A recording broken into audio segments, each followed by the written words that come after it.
Kahapon na nakikinig ako Good doon morning. sa press con po ninyo. Merong isang bahagi doon, parang sinasabi nyo, attorney, na hindi mo Opo. sinasabi na completely false yung buong nailahad. It's just the way kung paano nila ito iprenesenta. Para lang po mas klaro at mas malinaw, ano pong ibig yung Opo. sabihin doon? Aling part doon ang totoo, alin po ang hindi? Opo. Actually, wala tayong sinasabing false sa kahit anong numero, no, na pinesent nila doon. I think ang dapat nating maklaro is the manner by which they presented the matters and the manner by which they reach those numbers. So, ano pong ibig sabihin nun? Yun kasing mga numero, siguro aminin natin, talagang nakakagulat po talaga eh, di ba? Dahil nasa mga billions po yan.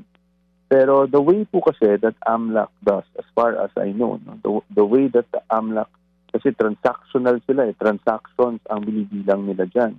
So ang nangyari po dyan is yung transactions ng isang tao, for example, in this case, the Vice President, over a span of 18 years or 19 years, ina-add po nila lahat yan.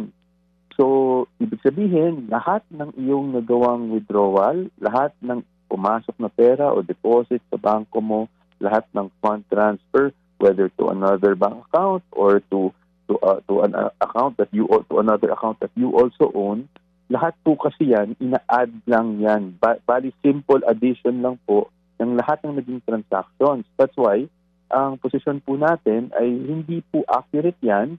Dahil if you add all the transactions, it doesn't show you really kung magkano po yung talagang pera na nasa account ng Vice Presidente. Kasi nga po, ina-add lang natin over the years lahat ng withdrawals, lahat ng deposits, lahat ng fund transfers.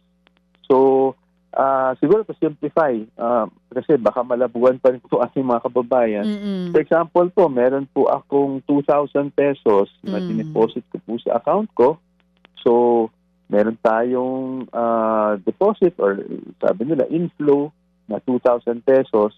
Pag nag-withdraw po ako ng 1,000 pesos, ang total transactions na po niyan ay 3,000 pesos. Hindi po ba? Kasi yung 2,000 pesos, Kasama. nag-withdraw na isa, 3,000. Yeah. Pero actually, ang natira na lang sa bangko ko is 1,000. At originally, yung pera lang naman na nasa bangko ko ay talagang 2,000 lang, hindi 3,000. So, so, ang punto lang po namin when we explain this, Ma'am Chacha, is we have to be very cautious, no, dito sa mga napakalaking figures na nalalabas because it doesn't accurately show kung magkano ba talaga yung perang Laman.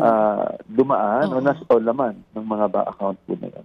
Mga kapatid, para sa iba pang mga balita at impormasyon, sundan niyo po kami sa X, Instagram, Facebook at syempre sa TikTok, True Network PH. Mag-subscribe din po kayo sa aming YouTube channel, True Network. May website din po tayo, truenetwork.ph, at pwede niyo rin po kaming mapanood sa Channel 19 ng aming True FM TV. Lagi pa rin makinig sa radyo dito po sa 105.9 True FM dahil dito, lagi po sa'yo, kapatid.